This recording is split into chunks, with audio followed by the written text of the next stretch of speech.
Right, the countdown has officially begun for the all-important Russian President Vladimir Putin's meeting in New Delhi. His arrival in the national capital today for the 23rd India-Russia annual summit. Now, this will be Putin's first visit to India since 2021. The visit comes at a time when New Delhi and Moscow are working to keep their decades-old strategic partnership steady amid global pressure, US sanctions, and rapidly shifting economic realities. In recent years, these annual summits have only deepened the relationship. India-Russia trade touched a record $65.7 billion in FY24, rising to $67.8 billion in FY25. And both sides are now aiming to push that number even higher. Now, here's what Putin's itinerary looks like. Today, Putin and Prime Minister Narendra Modi will have an informal meeting, with the Prime Minister also planning a dinner for the Russian President at 7 Lok Kalyan Marg. Now, tomorrow, on December 5th, the two leaders will hold a formal meeting and sign all major agreements. During this period, 10 government and more than 15 business agreements are likely to be signed. This means a total of 25 major agreements are expected to be on the table. Now, 7 top Russian ministers will accompany Vladimir Putin to India. This includes his Defense Minister Belosov and Finance Minister Anton Silvanov. Now, besides these, prominent Russian business leaders are also visiting India. This includes Igor Sechin, who's the head of the now sanctioned Russian oil company Rosneft. So what does this summit signal for both India and Russia? Well, the summit gives New Delhi and Moscow a reliable platform to align their positions on global challenges and reinforce a partnership that has proven adaptable despite sanctions, tariffs, and turbulence in global politics. But there's a concern for India. How will Washington respond? US President Donald Trump has already doubled tariffs on Indian goods, warning New Delhi over its continued purchase of discounted Russian crude. Now, any new energy or defense deal with Moscow could trigger more pressure from the United States. Now, defense and arms deals are expected to dominate the agenda. India still operates a large fleet of Russian-origin platforms, so discussions on fresh deals are expected. Key topics on the table include additional S-400 air defense systems and the possibility of advanced fighter jets like the Su-57, though New Delhi has not yet taken any decision. India will also push strongly for joint production and technology transfer in areas such as missiles, submarines, and fighter jets. Now, in other commercial aviation, HAL and Russia's United Aircraft Corporation have agreed to co-produce the SJ-100 single-aisle passenger aircraft. Now, this is exactly the kind of collaboration that supports India's goal of greater self-reliance in defense as well as aerospace. Energy will be another major driver of the summit. Now, since 2022, ever since the war in Ukraine began, oil has emerged as the strongest pillar of the India-Russia partnership, with Moscow becoming one of India's largest crude suppliers. Now, despite US sanctions, shipments have continued, but the new sanctions announced on December 21st have complicated shipping routes and insurance. Both leaders are expected to address that issue. Beyond defense and energy, both sides have been working on shipping, agriculture, industrial projects, and a potential free trade agreement with the Eurasian Economic Union. President Putin has asked his top deputy, Denis Mantovrov, to identify trade gaps and propose solutions. Russia wants to further open its market to Indian products, including machinery, chemicals, pharmaceuticals, as well as food items.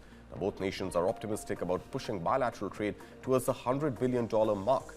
Now, to secure India's long-term fertilizer needs, New Delhi is also exploring the setting up of a urea plant in Russia, a project that could be announced soon. So a lot to look forward to over the next 36 to 48 hours. And let's get a perspective in from Barnik Chitran Maitra, PE investor and managing partner, Chrysalis Equity. Hi, Barnik. Thank you so much for your time.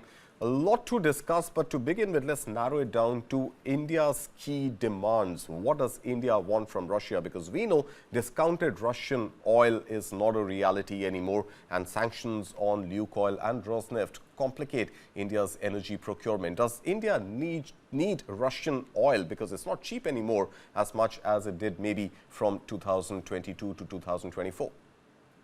So India doesn't need Russian oil anymore because it's significantly cheaper In fact, the price gap between the global crude and Russian crude is now barely $4 or $5, which gets further complicated with the sanctions and the insurance and the complex logistics routes. But I think more importantly for oil, I think a longer term partnership between India and Russia just ensures that it contributes to India's energy security. Russia has been a very stable, long standing partner for the last 75 years. So I think having access to their oil and having ability to access it when there is global oil shocks and oil prices is far more important than buying a lot of this oil today, because a lot of it may not actually be economical today. In fact, New Delhi has done something very intelligent. The Russian imports of oils have actually come down over the past couple of quarters, and India has also started importing US energy. In fact, as per my numbers, around $6 billion of US oil has also been imported by India. So I think there's a balancing game, but I think India will not give up the option to have Russian oil or have access to Russian oil when the economics need it to. And I think for that, I think the agreement on this energy, particularly an oil deal, which we expect to be announced, which will be a longer term supply contract, will get announced tomorrow. And how complicated does the situation of signing any long-term deal with Russia on energy become in the context of sanctions on Lukoil and Rosneft? I think, as I said, given the current sanctions regime, I think if you see, it is becoming harder for India to import economically. See, stepping back, you should note that the biggest use of Russian oil was not so much for Indian domestic usage. It was more for Europe. Yes, for refining the oil and sending it to Europe, right? So I think that is a commercial decision taken by refiners in India. So as long as the refining margins are maintained with the sanctions, I think the refineries in India will continue to do that business. If the margins don't hold with the complications, that business will taper off, as it is beginning to do. When it comes to our energy security, I know it's complicated, but in this environment with reasonably sensible and low crude oil prices, which are below $65, we don't have a high dependence on Russian oil. But say if crude spikes to 75, 80, 90, which happens periodically every 2 or 3 years, then having access to reliable source of oil with all of its complications of sanctions, insurance, and logistics is a worthwhile backstop for India to have. Right, and let's move on now from energy to defense, arms sales to India. There are talks about the Su-57, though I don't think there's been any official statement or a commitment from the Indian government or the Indian armed forces yet, especially the Indian Air Force, that Su-57 is a platform that India would want to go for. Now, again, if there were to be any further talks on acquisition of a new platform like the Su-57, what does this mean for US's push to try and sell the F-35s to India? No, I think the US Defense Administration is quite upset with India. I think I think there were talks in the last 6, 8 weeks where the US wanted to make the F-35 fighter jet sale as the centerpiece of its entire agreement with India. I think India's demands or India's requirements for the fifth generation aircraft also entails technology transfer, make in India for spare parts, and access to some of the source code which is needed for customization. This is a request which is often hard to swallow. I think the Americans have rejected it outright. We have to see what the Russians say about it. So I think India has still not made up its mind as to what platform it will buy for its fifth generation aircraft. I think it depends a lot also on the concessions the other party is willing to give and how far India is to move. But as of now, I think the probability of buying F-35s is anyway not that high. I think India is shopping around the world for other options, and the Su-57 may be one of the options, which we will see what will get announced at the end of this visit. I don't expect an announcement of any agreement to buy these aircraft. Maybe a working group to explore the purchase, but I think the Indian defense establishment has their own process and their own system. I think technology transfer is the most important pillar of that. That will take some time to resolve itself. All right, and now let's pivot to what India can sell to Russia, because remember, there's a fairly wide trade deficit that India is dealing with right now. And if you just look at the bilateral trade between Russia and India, we are talking about $68 billion of trade, out of which India's exports to Russia are under $5 billion. So how does India try and make sure that it has something to offer to Russia to buy from India, rather than just India looking at buying energy or defense products?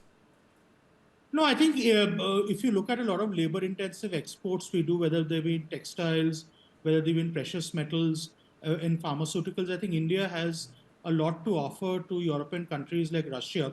I think the challenge in Russia has been that the economy has been reasonably challenged given the situation of war and sanctions. The other big complication of exports is the settlements or the payments, right? Which I think I am looking out for a big announcement on direct connection of RuPay with Mir, which bypasses the SWIFT system. If something like that actually happens, then the entire $60–70 billion of annual trade can get settled directly in rupee, ruble, or using a third-party currency like dirham. If that happens, I think that then eases the ability for a lot of exporters to do business in Russia. But I think the issue has been more to do with Russian economic situation and the difficulty to make payment settlements or accept Russian payments, which has often impeded trade. But in the next 5 to 7 years, as the war in Ukraine will get settled one way or the other, and Russia may get welcomed back into the international fold, some of these barriers will go away, and you will see far more vibrant trade relations between India and Russia, even beyond energy or defense. How's that going to work technically if India and Russia were to, let's say, agree to settle trade in domestic currencies? The fact that Russia is still out of the SWIFT payment system, how's India going to settle those procurements that India does from Russia in rubles? So the proposal on the table is to directly connect the RuPay system with the Russian payment system called Mir, completely bypassing SWIFT. So there will be no intermediary like SWIFT, but a direct payment system being connected, which is India's RuPay system with the Russian Mir system, with the possibility of settlement in rupees, ruble, and potentially dirhams as well. So that, I think, will be something which the Americans will not be very happy about, because I think they are very sticky about anyone trying to bypass SWIFT. But the entire design principle of that framework is to bypass SWIFT directly so that the payment settlements can happen with these two systems being connected. So let's watch the space for the announcement on this. If that happens over the next few quarters, that will also be a game changer for the ties, because if the payments can get settled in both currencies or even the dirham, worst case by bypassing the SWIFT mechanism, then again the economics of importing energy and defense from Russia again becomes far more attractive, because you no longer have to depend on SWIFT mechanisms.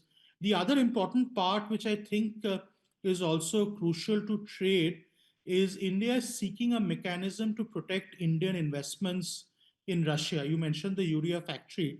I think the current example of what happened 3–4 years back when the Ukraine war started and the Biden administration moved to seize foreign Russian assets is something which is an issue of concern for India.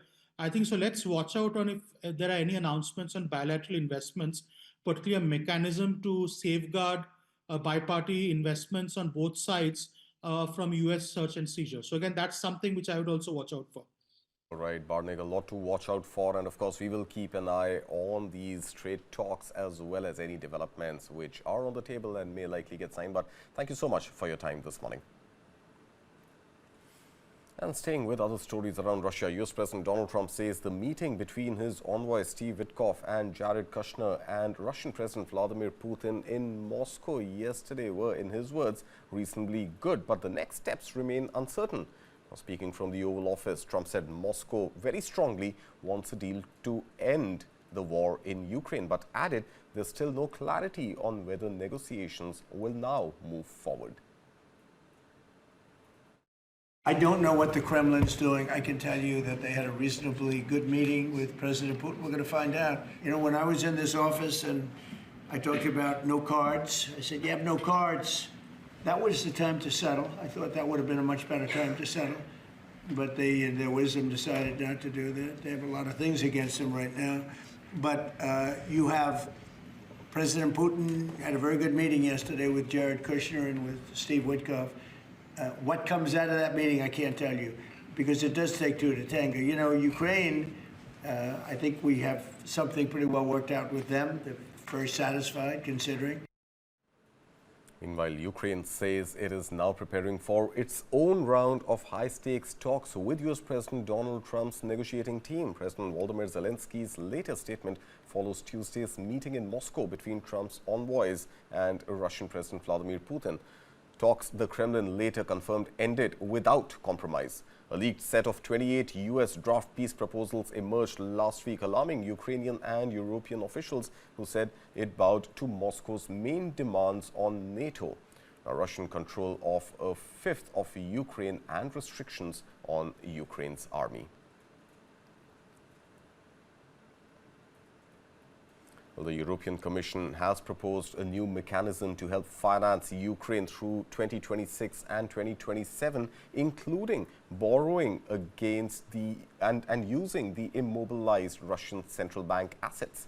Commission President Ursula von der Leyen says the proposal includes safeguards demanded by Belgium and ensures continued European support as Ukraine negotiates with Russia from what she called a position of strength.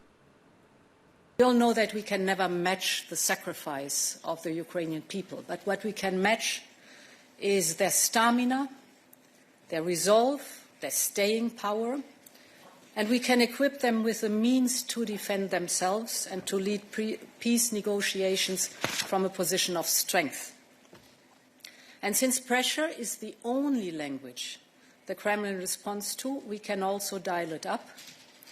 We have to increase the costs of war for Putin's aggression, and today's proposal gives us the means to do this.